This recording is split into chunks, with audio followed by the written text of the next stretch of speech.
പലതരത്തിലുള്ള പഴങ്ങൾ ആരോഗ്യത്തിന് നല്ലതാണ്. പല കളറിലുള്ള പഴങ്ങൾ നമ്മുടെ രോഗപ്രതിരോധ ശേഷി വർദ്ധിപ്പിക്കുന്നതിനും നമ്മുടെ സ്കിന്നിനും സൗന്ദര്യം നിലനിർത്തുന്നതിനും നമ്മുടെ മുടിയുടെ ആരോഗ്യത്തിനും നമ്മുടെ രോഗപ്രതിരോധ ശേഷിക്കെല്ലാം വളരെയധികം പങ്കുവയ്ക്കുന്നുണ്ട്.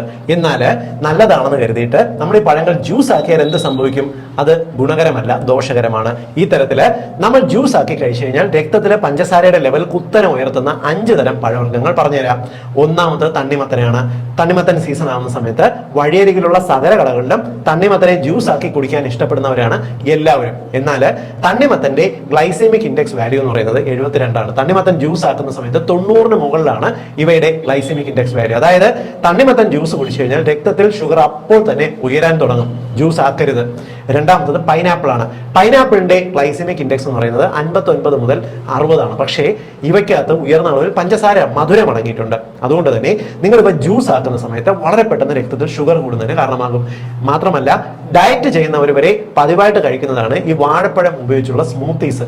എന്നാൽ പഴം കഴിക്കുന്നത് ആരോഗ്യകരമാണ്. ഇവ ജ്യൂസ് ആക്കുമ്പോൾ പലവിധ കോമ്പിനേഷനിൽ സ്മൂത്തി ഉണ്ടാക്കാൻ പഴം എടുക്കുന്ന സമയത്ത് ഇവയുടെ ഗ്ലൈസെമിക് ലോഡ് കൂടുകയും രക്തത്തിൽ വളരെ പെട്ടെന്ന് ഷുഗർ കൂടുകയും വണ്ണം കൂടുന്നതിനെല്ലാം കാരണമാകുകയും ചെയ്യും.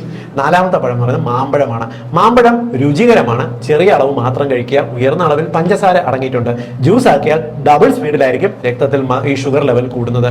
അഞ്ചാമത്തത് മുന്തിരിയാണ്. മുന്തിരി ആരോഗ്യകരമാണ്. അത്യാവശ്യം അതിനകത്ത് വൈറ്റമിൻസ് എല്ലാം ഉണ്ട്. എന്നാൽ ജ്യൂസ് ആക്കി കഴിഞ്ഞാൽ ഏതൊരു പഴവും പോലെ ഉയർന്ന അളവിൽ പഞ്ചസാരയുടെ ലെവൽ അങ്ങ് ഉയരാൻ തുടങ്ങും. ഇവ ജ്യൂസ് ആക്കരുത്.